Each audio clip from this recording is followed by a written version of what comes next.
This morning we're off to the pyramid at Meidum. So it was one of the pyramids that was built by Snefru, who built quite a few, bless him. And I will see if I can video going up inside it. So see you later. Here we are at Meidum. It's much quieter here than at the other pyramid sites. We have Mastaba 17 there, which is very, very difficult to get into. I might give it a try later, but I'm a bit worried I might get stuck like Winnie the Pooh, because you have to go down a robber's tunnel, which is very narrow. So may not be giving that a go. But we will try and see if we can get into this pyramid. The pyramid is this shape because it started off as a mastaba. So it's like a step pyramid, but the outer casings have collapsed. So you're just left seeing the inner core with the rounds of am I talking about the rounds? Mounds of rubble on the outside. I should have put the right teeth in this morning, it would have helped.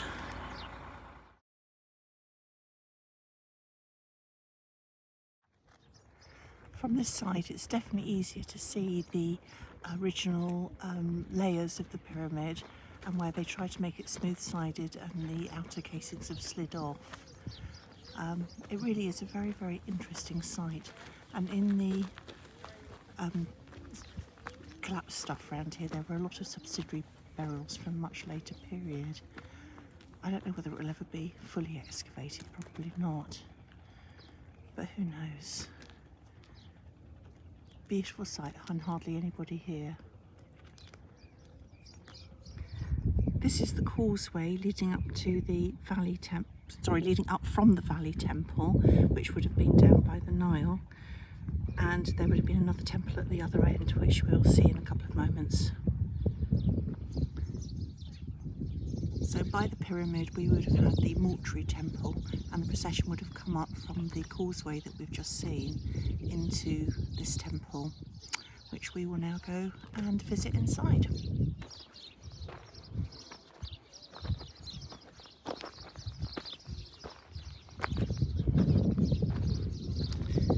Two stela on the top of it, which would commemorate people, and offerings would have been left in here.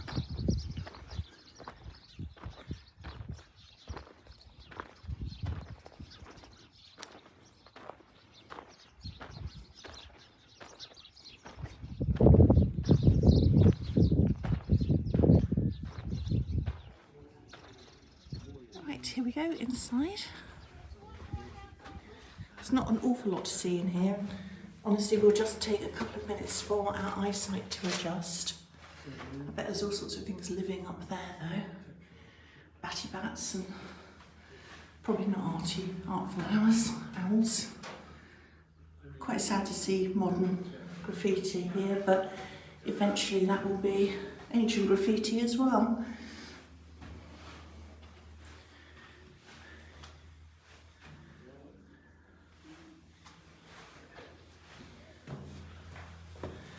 Because ancient or modern, it all adds to the overall history, I guess.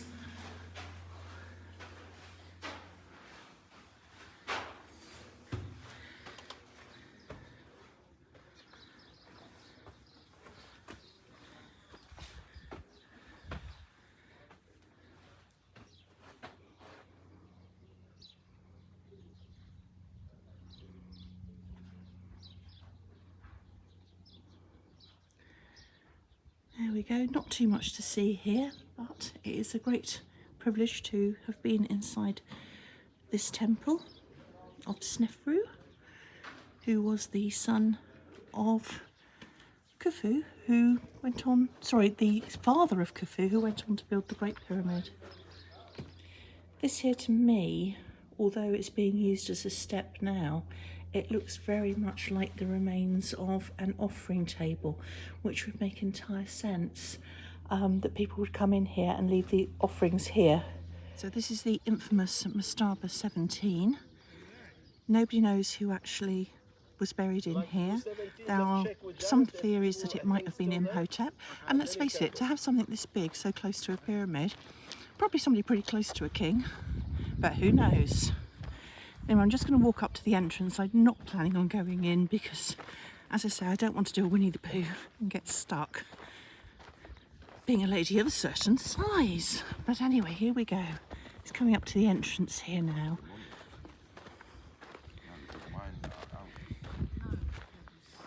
That's the second group.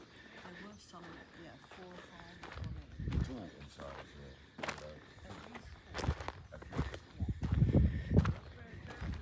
I think this is the easy bit to do, down this slippery slope and then through down that hole into the dark, and after that it gets decidedly more dodgy. Anyway, I'm being yelled at now, so I'm going to stop filming. See you in a bit. Right, here we go then. I'm going to start the climb up there. I probably won't be talking too much during the video, so I'll be, you'll hear me huffing and puffing though, because, well, if you've watched my previous videos, you know what I'm like. So here we go.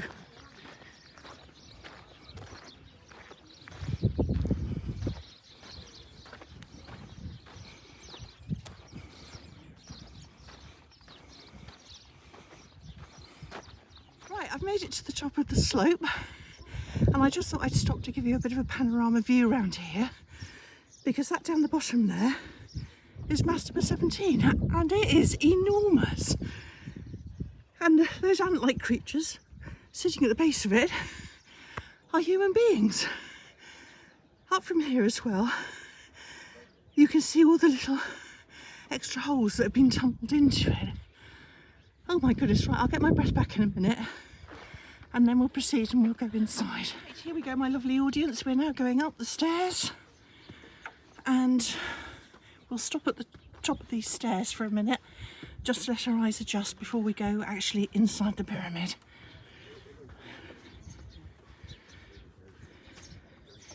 I have to say, so far it's not quite as bad as going up the Great Pyramid.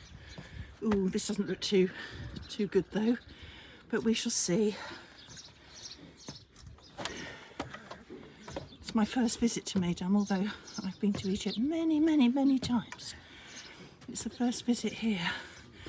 Okay, well, we are going to go down there. I'll try and keep you with me. I have no idea whether anybody's coming up or not because I can't see a thing. Let's get inside.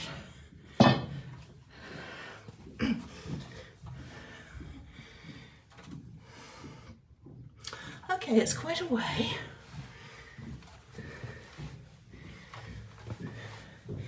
Snefru was a very prolific builder because he kept trying till he got it right.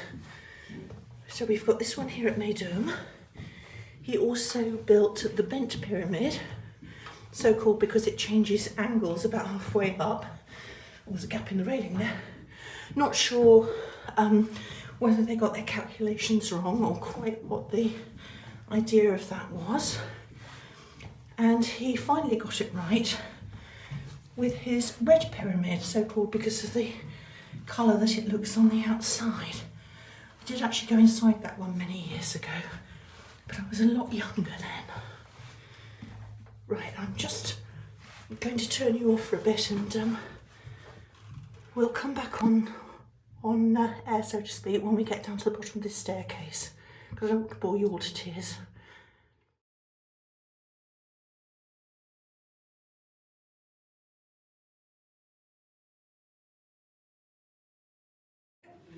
Right, here we go then, we've reached the gallery. It's quite interesting, we can see the chisel marks on the ceiling and how they tunnelled it all out and lined it. There's some people coming down. Once they've come down, we'll go on up. So here we go. We have a nice cafe here.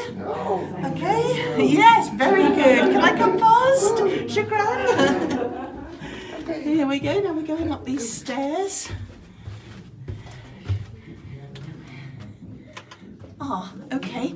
We're going up here, so I'm just going to turn you off for a minute. I'll show you this bit though, because this is awesome. There is the original wood here from when this pyramid was built. Look at that. Wow. Fabulous. Right, here we go. I've reached the burial chamber. I presume it's the burial chamber anyway. I'm the only person in here. It's amazing. It's got this great cordwood ceiling. Obviously not as big as the Great Pyramid, but still very, very impressive. There's another original piece of wood at the top there. This is pretty awesome.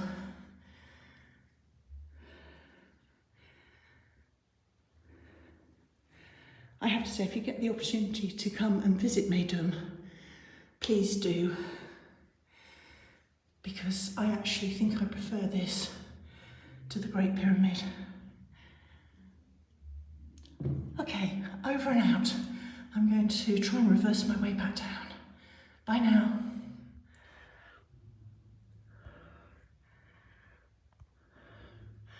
While I'm halfway up the stairs, I'm just going to explain that I do my commentary live. I don't put my commentary on after the event. There's nobody coming up now, so I can take a minute to get my breath and explain this to you, because I want to give you the real experience of what it's like here. I'm just an amateur Egyptologist. I have studied Egyptology at University of Manchester, and I do have the privilege of working out here on a site down in Luxor. But I want to share with you my love of all things Egyptian. So please excuse that I might get facts wrong, I might get my tongue in a twist, and I'm huffing and puffing most of the time. But I'm out here and I'm doing it, and you can achieve your dreams. So if you like following me and my trips around Egypt, I'd be very, very grateful if you could please click on the subscribe button, because this enables me to do more. Anyway, there we go. I'm now going to turn you off and climb my way to the top and go and drink a substantial amount of water, because I have to say it's very warm down here. All right, see you from the next place, wherever that may be. Bye now.